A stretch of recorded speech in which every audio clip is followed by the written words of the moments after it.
What's up, everyone? Scott the TroutHammer here. So, just got back from a fishing trip, and wasn't really eventful aside from some stuff that I'm going to talk about here in this short video. I'll show you guys a few highlights from the trip, because there was some funny things that happened. What's up, everyone? Scott the TroutHammer here. So, I was not planning on fishing this afternoon. If I don't sound very enthusiastic, it's because my stomach is being a jerk and will not leave me alone. But I saw something last night, and hasn't really changed today. I want to show you guys something. According to the bass forecast from that app that I downloaded a couple weeks ago, it is a 10 out of 10 right now. I want to see how true that is. I came to Waverly, bass fishing at Waverly for the last really year now. It hasn't been as good as it usually is. I'm hoping this bass forecast proves that things are going to be different today. Well, I noticed right as I got here that it smells like crawdad. We've got an early crawdad spawn going on. Well, I found the carp. Holy cow. It's like 6 or 7 of them right there. Well, the little carp are spawning there. Big carp are going to be spawning over there. That's where all the hydrilla is. Carp are right in front of me now. You alive down there, Mr. Bluegill? You just floating, nose down? Alright, you do you. I'll lose a shoe. Ah! Forgot there's a cliff there. So I was fishing the lake for a while, looking for fish. Couldn't find any fish in any of the areas I was fishing, trying just about everything for what I know about the lake and the area that I live in. And then this happened. No. Do you guys see that? Guys, that is a 9+. I'm not kidding. That is a 9+. I mean, look at the size of the males with her.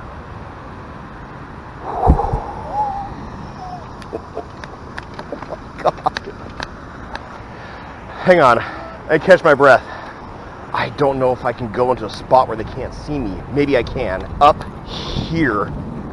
Okay, complete change in tactic. Oh, they are still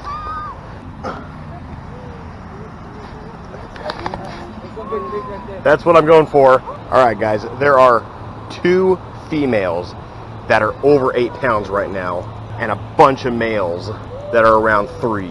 You know why I was saying this lake used to be legendary for bass? This is why. If they can see you, they're not going to bite. I got her to look.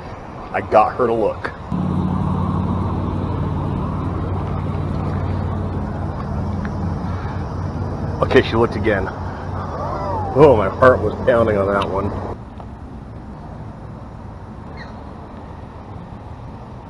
I got her to look. She's interested. In its mouth. Oh, it was in its mouth. No. Now, bed fishing is a very specific process. You spend a lot of time getting the fish pissed off. You got to get it used to seeing the same thing coming to it. I've been working this fish for about 45 minutes, and that was the first time it was in its mouth. So right now there's another female that keeps coming in, and she's chasing it off. So that I think that's the same bass I caught 2 years ago on that end. It just got bigger.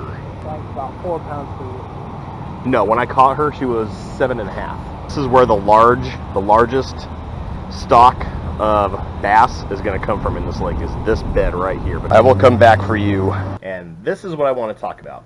I've had this idea of doing a video kind of like this for a while, and the day's events sort of forced the issue for me, is talking a little bit about fishing etiquette. And this is something that I know if you're a viewer of mine and you've actually gone out fishing with me, you guys have done just fine, because I mean, you're other fishermen, you kind of know what to do. But a word on fishing etiquette: giving a fisherman space. One of the big things, probably the biggest thing. So when you walk up to a fisherman and you ask if you could fish with him, the fisherman usually thinks, give him like 100 feet of room. Don't fish elbow to elbow with another fisherman if they invite you to fish with them.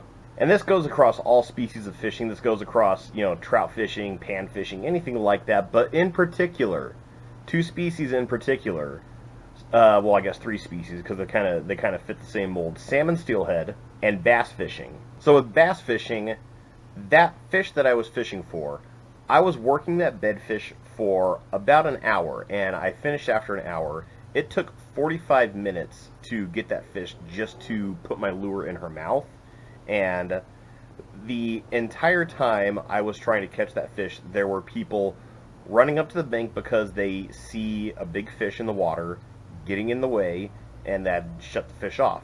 Or there'd be people that would come up and want to catch the fish and keep trying to throw a lure while you're doing something very specific. So here's the thing about bass fishing, especially bed fishing.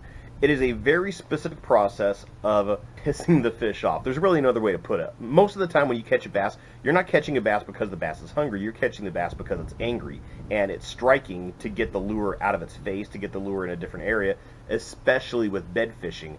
The fish is not eating at all. They're shut off from food. All their energy is going toward the process of laying eggs for the males, for doing their business on the eggs. So they're not thinking about food. They're thinking about the next generation, and they're doing everything they can to protect that next generation. So you have to spend a lot of time getting that fish mad enough to put something in its mouth to get it away, and that's how you catch a bedfish. It's a very specific process, and there are a lot of factors that come into play. One is not being seen by the fish.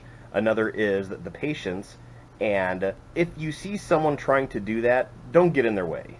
If they give up on the fish, if they move on, then yes, you have every right to go for that fish yourself, but don't fish right underneath someone else's pole. And don't try to fish right underneath someone else's pole. And also, if you're a pedestrian, if you're just walking through a park, I know it's a public area, no one has claim to the real estate of a bank, but if you see someone fishing, don't run up to where they are, because a lot of times they're trying to do something very particular, and they need to be further away from the bank so the fish don't see them, and also they need things to be a little bit quieter. You running up to the bank scares the fish. You running up into the vision of the fish scares the fish.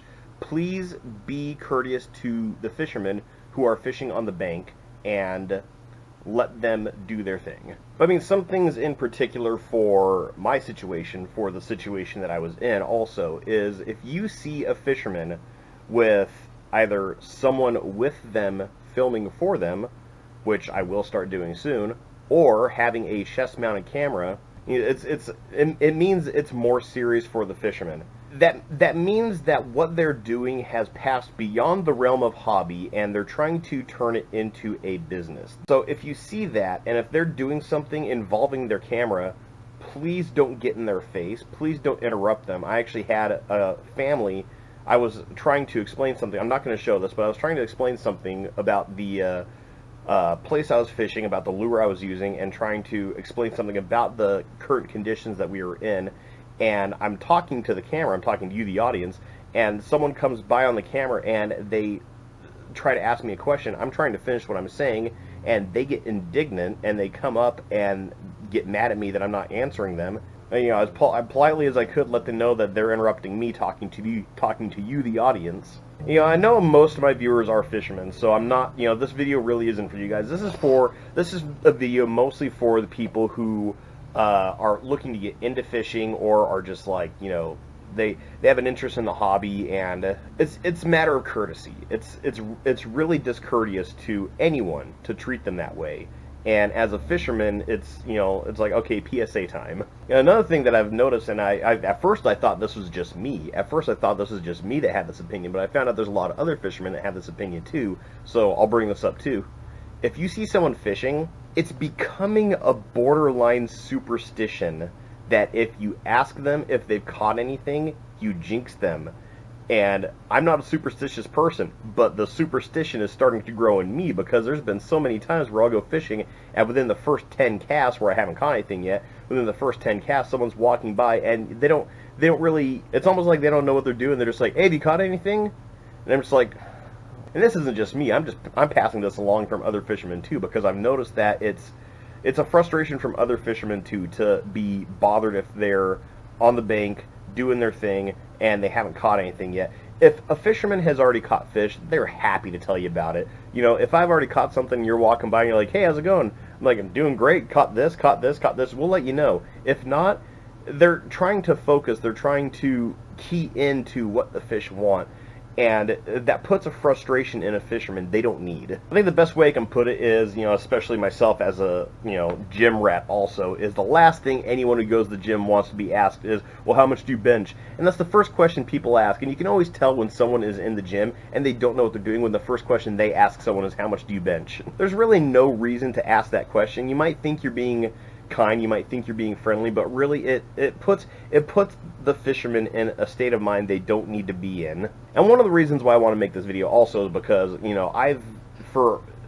it's been a while now since I've considered myself just a weekend angler. And I've brought up my fishing game to a point where I felt like I was justified making a fishing channel. I want you guys to be in the same place. I don't want you guys to consider yourselves just a weekend warrior, just, make it a hobby, because, a lot of times you're going to go out and you're not going to catch anything. I want you guys to bring your game up too, so that's why I'm trying to provide this information, and now also try to provide a request of courtesy to the other people around fishermen that are trying to do their thing, trying to catch a fish, trying to do something very specific like bed fishing, which is really hard to do from a bank. And when, I was able to do even that much to get the fish to react that much, I knew I was doing it right. But, I mean, things could have been so much different if fishing etiquette was understood. So I just want to throw this out there, guys. Thank you guys so much for watching. Let me know what you thought in the comments below.